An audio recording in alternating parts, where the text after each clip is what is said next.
Hello, I am Christina Goodnight, and I am here on location at an American high school.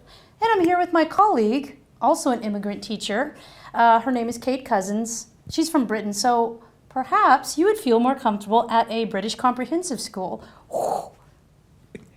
Well, you might think that, but actually I didn't go to a comprehensive school. Oh, you went to one of those elites private, you would call it a public school in Britain, wouldn't you?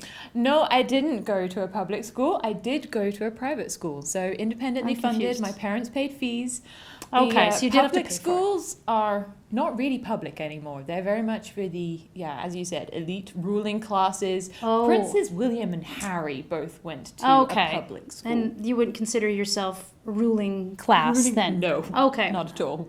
So where did they go to school? Eton. I've heard of it. You have? Yeah. You won't have heard of my school. Stanford High School. No. No. Exactly. Did you guys wear uniforms? We did. It was horrible. What was so bad about it? I went to an all-girls school, which means that we had to wear skirts all the time. And I think I've seen the picture. It was a pink shirt, or it was white and red stripes, which looked like a pink shirt from afar. Did you know the only uniform I ever wore to school was my cheerleading uniform? It was lovely. Yeah, I'm sure.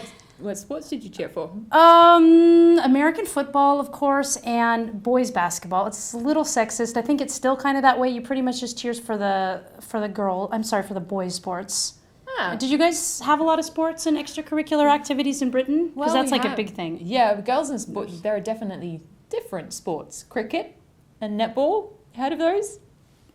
Well, I've heard of cricket, but what is netball? Yeah, okay. Complex to explain, and you're probably better off looking it up on YouTube. Okay, I'll do that. We had the anime club, 4-H club. Yeah, it's crazy how many sports. And then, of course, there's higher education. Yeah. Let's see. In America, it's very, very expensive. It costs a fortune to go to school. And I think you call it university. We call it college. Yeah, okay, so college in Britain would be the same as sixth form. So that's preparing you to go to university. Okay. And then you go to university, and that can cost you £6,000 to £9,000 a year. Whoa. Not including living costs. Wow, yeah, so that sounds pretty familiar. I mean, sometimes in America you can get in on a scholarship. Do you have scholarships in Britain too? You can get scholarships or bursaries and grants. You don't have to pay back. Most people would get a loan, though, if their parents can't help them out. But, okay, in America, people can get in on sports scholarships. Right? So really bad grades, but really great at If you're good at football, it's especially football. I mean, college football, it's hard to even describe what a big thing that was. I remember I taught for a brief time college in America, and I had the coach of the team come to me and said, could you help this guy out a little bit? He's struggling. So sports are a really big deal, and I do find that academics get compromised a bit. Oh, I have a question for you. Yeah? Do you know what a freshman is, or a sophomore, junior, or senior? Oh, okay. The freshman, I think, is the first year, right? Or first year student at a high school or university? Yes, at both. Yeah, we use them both. Okay, the others I'm less sure about. But okay, do you then know what a freshers' fair is? No. So you don't have freshmen, sophomores, but you have a freshers' fair. Yeah, for first year university students. And it's where the fair is then where they go to join up to clubs. Like, I joined the rowing club there, and that's how I ended up in the Netherlands. Nice. So clubs, extracurricular activities can lead to exciting things. Absolutely.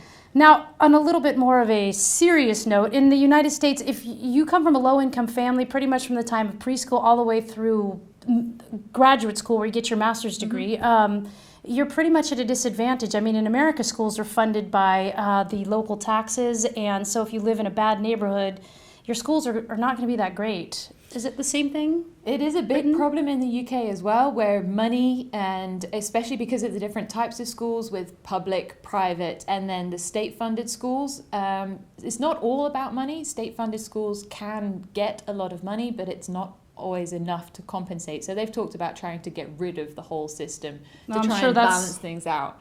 Yeah, I don't see it happening anytime soon. Well, I think it's not quite the same in the Netherlands, but there's always room for improvement, and that's why we teachers, especially us new idealistic ones, need to come up with ideal schools.